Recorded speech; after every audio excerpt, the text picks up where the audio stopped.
mujizat terjadi sekarang ini.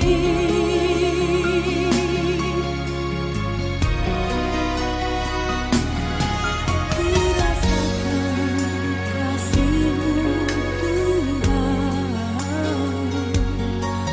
ku rasakan kuasa-Mu Tuhan, ku rasakan kasih kuasa Roh Kudus, ku rasakan kehadiran-Mu. Curahkanlah kuasa-Mu Tuhan, mujizat terjadi di tempat ini. Curahkanlah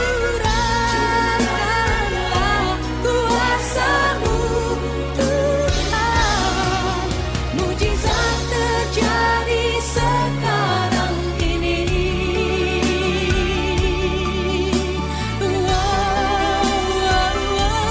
Curahkanlah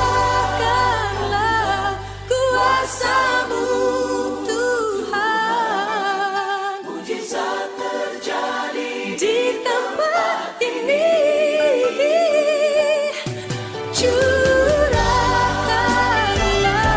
kuasa-Mu Tuhan, mujizat terjadi sekarang ini. Mujizat terjadi sekarang ini. Shalom, salam sejahtera bagi kita semua. Sebelum kita masuk dalam renungan di hari ini, kita satukan hati, kita minta pertolongan tangan Tuhan, kita berdoa.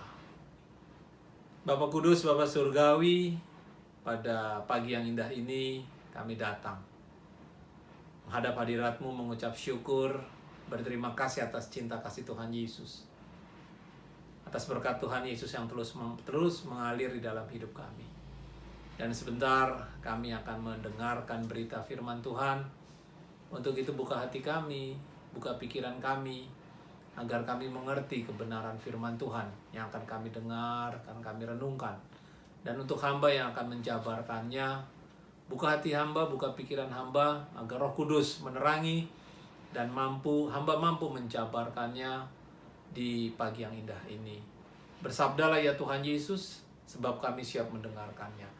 Di dalam nama Tuhan kami Yesus Kristus, kami alaskan doa ini. Amin. Jemaat yang diberkati Tuhan Yesus, kita buka Alkitab kita dari Ulangan 31 ayat 1 sampai dengan yang ke-8. Ulangan 31 ayat 1 sampai dengan yang ke-8. Untuk mempersingkat waktu, saya hanya membaca di ayat yang ke-8 saja. Nanti jemaat bisa lebih seksama membacanya mulai dari ayat 1 sampai dengan ayat yang ke-8. Ulangan 31 ayat 8, demikian firman Tuhan.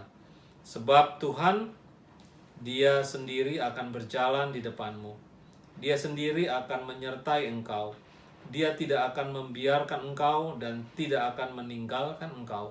Janganlah takut dan janganlah patah hati. Sedemikian jauh pembacaan firman Tuhan. Terpujilah Kristus. Haleluya. Jemaat yang diberkati Tuhan Yesus, saya memberikan tema renungan pagi hari ini adalah jangan takut dan jangan patah hati. Teks firman Tuhan menjabarkan perjalanan pelayanan Musa. Kalau kita lihat kronologis dalam perjalanan pelayanan Musa, apakah masih mudah Allah memanggil Musa untuk melayani? Tidak juga. Kalau saya bisa menjabarkannya, sampai dengan usia 40 tahun Musa berada di istana bersama para bangsawan. Setelah pergumulan dan permasalahan yang dihadapinya, umur 40 sampai umur 80, Musa ada dalam penggembalaan kambing domba di Midian. Nah, setelah itu umur 80 sampai 120, di mana Musa melayani Tuhan Allah dengan dia memimpin bangsa Israel dalam perjalanan bangsa Israel dari tanah Mesir menuju ke tanah perjanjian. Jadi titik tolaknya dalam usia 80 sampai dengan usia 120 tahun. Itu dijabarkan juga di ayat yang pertama, dikatakan seperti ini. Kemudian pergilah Musa, lalu mengatakan segala perkataan ini kepada seluruh orang Israel. Berkatalah ia kepada mereka, aku sekarang berumur 120 tahun. Aku tidak dapat giat lagi, dan Tuhan telah berfirman kepadaku, sungai Yordan ini tidak akan kau seberangi. Dan selanjutnya, jadi di ayat kedua jelas, di mana dia akan mengakhiri perjalanan pelayanannya di usia 120 tahun. Jadi kalau saya jabarkan firman Tuhan di pagi yang indah ini bahwa tidak ada kata-kata terlambat dalam melayani Tuhan. Dimana kalau kita melihat Musa, dia melayani Tuhan mulai di usia 80 tahun. Apakah masih muda? Tidak juga. Sudah cukup tua usia 80 tahun. Kalau dilihat Musa memang sempat menolak. Dia katakan di Keluaran 4. Saya baca ya, Keluaran 4. Keluaran 4 mulai dari ayat 10 itu jelas bagaimana tatkala Allah memanggil Musa dan Musa menolaknya. Di ayat 14 di mana Allah murka, disampaikan di situ.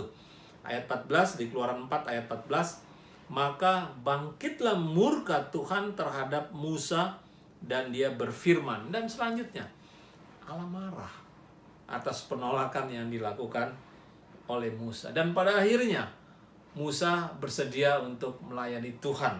Ya, ibu bapak, saudara-saudara yang diberkati Tuhan Yesus, kalau Tuhan mengutus kita untuk melayani, ya janganlah kita menolak. Yang pasti kita minta hikmat, minta kekuatan, jangan belum apa-apa sudah kita menolak. Wah, kita merasa tidak mampu dan sebagainya, jangan. Jadi kita minta hikmat, kita minta kekuatan, yang pasti Roh Kudus pasti akan menyertai di dalam perjalanan pelayanan seperti yang dilakukan oleh Musa. Memang Musa sempat menolak, tapi setelah itu dia menerima apa yang disampaikan oleh Allah dalam tugas tanggung jawab dia menjalankan pelayanan, keluar membimbing bangsa Israel, memimpin bangsa Israel keluar dari tanah Mesir sampai ke tanah perjanjian. Ibu bapak saudara yang berkati Tuhan Yesus, konteks kita di pagi yang indah ini, Musa tidak lagi menuntun bangsa Israel. Dikatakan di ayat kedua tadi, sampai di sini, sampai di usia 120 tahun dalam perjalanan yang dilakukan keluar dari tanah Mesir masuk ke tanah perjanjian. Yang akan melanjutkan dalam pelayanan adalah Yosua. Tak berbeda jauh dengan kita saat ini dalam mengarungi perjalanan kehidupan. Itu pun yang dialami oleh Musa, itu pun yang dialami oleh Yosua. Ada banyak pergumulan-pergumulan yang dihadapi. Dan tongkat kepemimpinan diserahkan kepada Yosua. Tidak mudah. Melanjutkan kepemimpinan tidak mudah. Walaupun tidak begitu panjang perjalanan seperti yang dilalui oleh Musa, tapi ada banyak kerikil-kerikil juga yang dihadapi oleh Yosua. Tema yang saya bagikan tadi seperti di awal saya sampaikan, jangan takut dan jangan gentar, jangan patah hati. Jadi firman Tuhan ini untuk bangsa Israel pada waktu itu dan juga untuk kita saat ini yang sedang menghadapi situasi, kondisi yang mungkin entah kondisi situasi yang tidak mengenakan di dalam kehidupan kita. Ada begitu banyak pergumulan, ada begitu banyak permasalahan yang dihadapi. Firman Tuhan katakan, jangan takut, jangan gentar, dan jangan patah hati. Kenapa? Ada beberapa alasan yang ingin saya sampaikan sesuai dengan firman Tuhan. Yang pertama, seperti yang dikatakan Tuhan Allah kepada Musa, ya, seperti yang dikatakan Tuhan Allah kepada Yosua di ayat yang ke-8 tadi sangat jelas. Tuhan sendiri yang akan berjalan di depanmu. Saya membaca ulang di ayat ke-8. Sebab Tuhan dia sendiri akan berjalan di depanmu. Jadi tugas kita ya jalan saja. Seperti Musa, seperti Yosua, ya terus saja berjalan. Tidak berbeda jauh dengan keadaan kita saat ini, ya terus saja kita berjalan. Kenapa?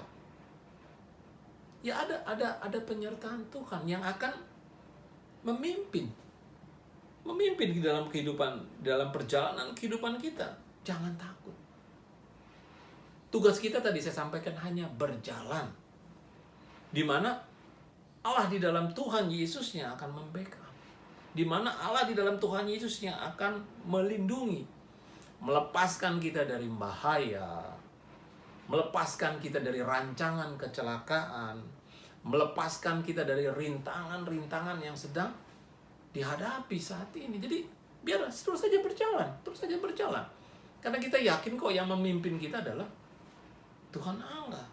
Ya kalau kita lihat di Mazmur 23 ayat keempat, saya membaca dari Mazmur 23 ayat keempat, sangat jelas di situ dikatakan oleh pemazmur. Ayat keempat ya.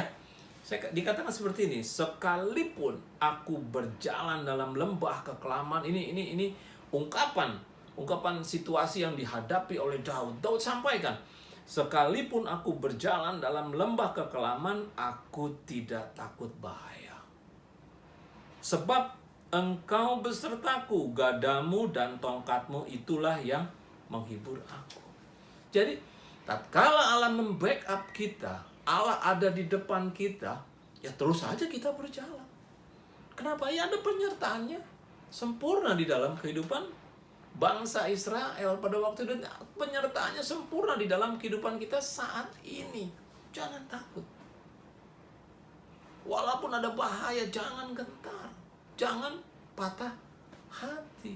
Itu yang dikatakan oleh firman Tuhan di pagi yang ini. Itu yang pertama. Yang kedua, apa yang dikatakan oleh firman Tuhan di pagi yang indah ini? Yang kedua, Tuhan Allah akan berjalan menyertai kamu. Yang pertama tadi, Tuhan berjalan di depan kita. Yang kedua, Tuhan Allah akan berjalan menyertai kamu. Kita baca di ayat ke-6. Ayat ke-6. Saya baca ayat ke-6 ya. Kuatkan dan teguhkanlah hatimu, janganlah takut dan jangan gentar, karena mereka, sebab Tuhan Allahmu dialah yang berjalan menyertai engkau. Ia tidak akan membiarkan engkau dan tidak akan meninggalkan engkau. Ini janji yang diberikan Allah Bapa kepada bangsa Israel pada waktu itu. Itu pula yang dijanjikan Yesus di dalam kehidupan kita saat ini. Tidak berbeda jauh, konteksnya hanya berbeda pada waktu itu dan pada saat ini. Seperti yang pertama tadi, Allah Bapa di dalam Yesus menyertai di depan kita. Yang sekarang, ia berjalan bersama dengan kita. Wah, ini luar biasa ya. Yesus berjalan bersama dengan kita. Jangan takut, jangan gentar. Kenapa? Tidak akan dibiarkan engkau dan tidak akan ditinggalkan engkau. Injil katakan, aku tidak akan meninggalkan engkau yatim piatu. Artinya, Yesus tidak akan meninggalkan kita berjalan sendiri. Pimpinannya akan terus ada di dalam kehidupan kita. Dipeliharanya saudara dan saya hingga saat ini. Amin? Amin. Kalau bangsa Israel pada waktu itu ada tiang awan, ada tiang api yang meneduhkan, menjaga dari terik sinar matahari, dari malam yang dingin. Itu kan pemeliharaan Tuhan, penjagaan Tuhan yang sempurna. Diberikan juga makanan, diberikan juga disiapkan semuanya oleh Tuhan Allah. Tidak berbeda jauh dengan kita saat ini. Disiapkan semuanya, tinggal kita adalah berjalan dan kita mencari. Itu yang kita lakukan. Jadi ibu bapak saudara yang diberkati Tuhan Yesus tidak ada alasan. Tetapi yang perlu kita ingat, Allah menginginkan kita setia. Seperti Allah menginginkan bangsa Israel setia dalam dia mengiring Tuhan. Itu yang kerap kadangkala kita lupa. Hanya satu yang diinginkan oleh Allah. Kita mau setia. Melangkah bersamanya. Jangan lihat kanan, jangan lihat kiri. Lurus kita lihat ada Tuhan Yesus yang menyertai. Ya, ibu bapak saudara yang berkati Tuhan Yesus. Jadi aplikasi di renungan di pagi yang indah ini adalah Tuhan Allah berjanji untuk bangsa Israel pada waktu itu dan untuk kita semua saat ini. Allah akan berjalan di depan kita. Sudah pasti Allah akan berjalan di depan kita. Dan sudah dilakukannya hingga pada hari ini Allah ada berjalan di depan kita. Yang kedua, Allah akan menyertai hidup kita. Amin. Tadi saya sampaikan, penyertaannya sempurna. Penyertaannya sempurna. Dan yang ketiga, Allah akan memusnahkan musuh-musuh kita. Seperti Allah mengalahkan bangsa-bangsa yang ada di sekitar bangsa Israel. Siapa musuh-musuh kita saat ini? Ya, pikiran kita. Rasa khawatir, rasa takut, rasa kecewa, rasa gentar. Itu adalah musuh-musuh kita. Roh Kudus memberi kekuatan kepada kita. Melalui Roh Kudus Allah mengirimkan untuk kita kuat. Agar kita dapat mengalahkan musuh-musuh kita tadi ya. Rasa kecewa, rasa takut, khawatir dan sebagainya. Itu adalah musuh-musuh kita saat ini. Dan Allah memberi kekuatan melalui Roh Kudus. Dia mengirim untuk kita untuk kuat.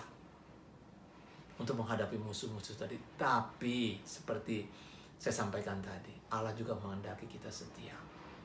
Tatkala kita setia mengiring langkah bersama Tuhan Yesus, di situ ada kekuatan.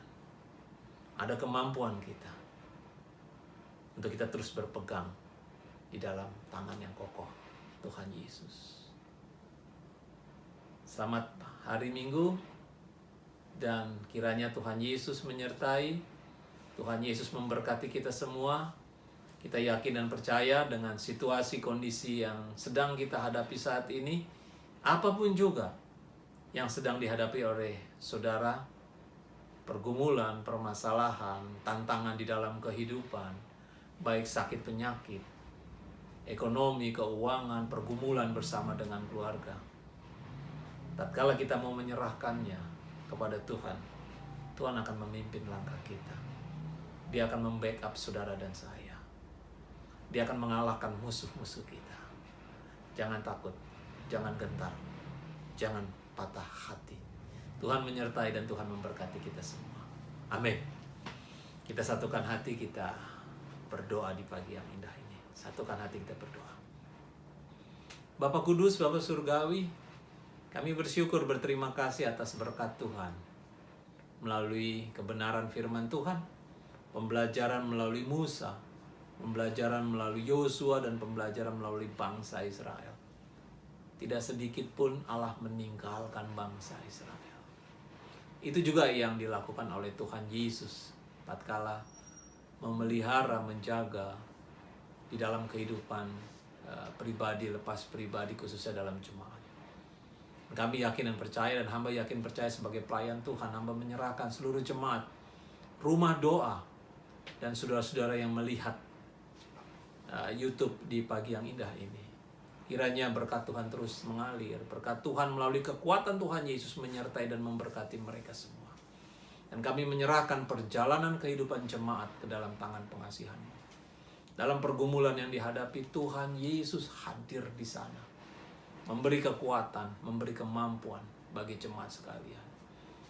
Jemaat yang bergumul karena masalah ekonomi, bergumul karena masalah keuangan, bergumul karena masalah pekerjaan, bergumul karena masalah keluarga, dalam nama Tuhan Yesus. Tuhan Yesus campur tangan. memberi jalan keluar yang terbaik. Dan bagi jemaat yang bergumul karena masalah kesehatan, sakit penyakit, apapun juga yang sedang diderita oleh jemaat, dan juga saudara-saudara yang melihat ibadah melalui online di pagi hari ini, dalam nama Tuhan Yesus, kuasa Tuhan Yesus menjamah sakit penyakit yang diderita oleh jemaat. Bilur-bilur Tuhan Yesus menyembuhkan, memulihkan, memberi kelegaan. Berkati makanan, minuman, obat Tuhan Yesus pakai menjadi sarana pemulihan dan kesembuhan. Terima kasih Tuhan Yesus. Kami menyerahkan secara khusus anak-anak kami dalam perjuangan mereka di bangku sekolah. Tuhan Yesus yang boleh menyertai, Tuhan Yesus yang boleh memberkati, memberi kecerdasan, memberi kepintaran bagi anak-anak kami. Terima kasih Tuhan Yesus. Kami pun menyerahkan bangsa dan negara kami Indonesia tercinta, yang saat ini sedang memerangi pandemi COVID-19. Kami yakin dan percaya bahwa Tuhan Yesus akan memberi kekuatan bagi program-program yang sedang dilakukan oleh pemerintah, vaksinasi dan sebagainya. Bahkan berkati rumah sakit, para dokter, juru rawat yang merawat orang-orang sakit. Tuhan Yesus beri kekuatan, beri kemampuan bagi mereka. Begitu juga dengan pasien-pasien yang terkena COVID-19. Dalam nama Tuhan Yesus, menjamah, menyembuhkan, memulihkan mereka semua. Terima kasih Tuhan Yesus. Kami menyerahkan kehidupan kami dimanapun kami berada. Jadikan kami saksi Kristus dengan tutur kata, dengan pikiran, dengan tindakan. Nama Tuhan Yesus dipuji dan ditinggikan. Terima kasih Tuhan Yesus. Inilah doa kami, inilah ungkapan syukur, dan inilah harapan kami yang kami panjatkan ke dalam satu nama, Tuhan kami Yesus Kristus, Tuhan dan Juru Selamat kami yang hidup. Haleluya. Amin. Jemaat yang diberkati Tuhan Yesus, tibalah saatnya kita pada akhir ibadah di pagi hari ini. Saya persilakan jemaat untuk berdiri dan kita akan menerima berkat dari Tuhan. Arahkanlah hatimu, arahkanlah pikiranmu, kita akan menerima berkat dari Tuhan. Kasih karunia dari Allah Bapa, kasih karunia dari Tuhan Yesus Kristus, persekutuan yang indah, persekutuan yang manis dengan Roh-Nya yang kudus, akan menjaga, akan menyertai, akan melindungi, akan memberkati, akan menaungi jemaat dan juga saudara-saudara yang melihat YouTube online ibadah di pagi hari ini, dari sekarang sampai selama-lamanya, sampai Tuhan Yesus datang kedua kalinya. Haleluya. Terpujilah Kristus di atas segala-galanya. Amin. Terima kasih. Tuhan Yesus memberkati. Ibadah di pagi hari ini selesai. Shalom.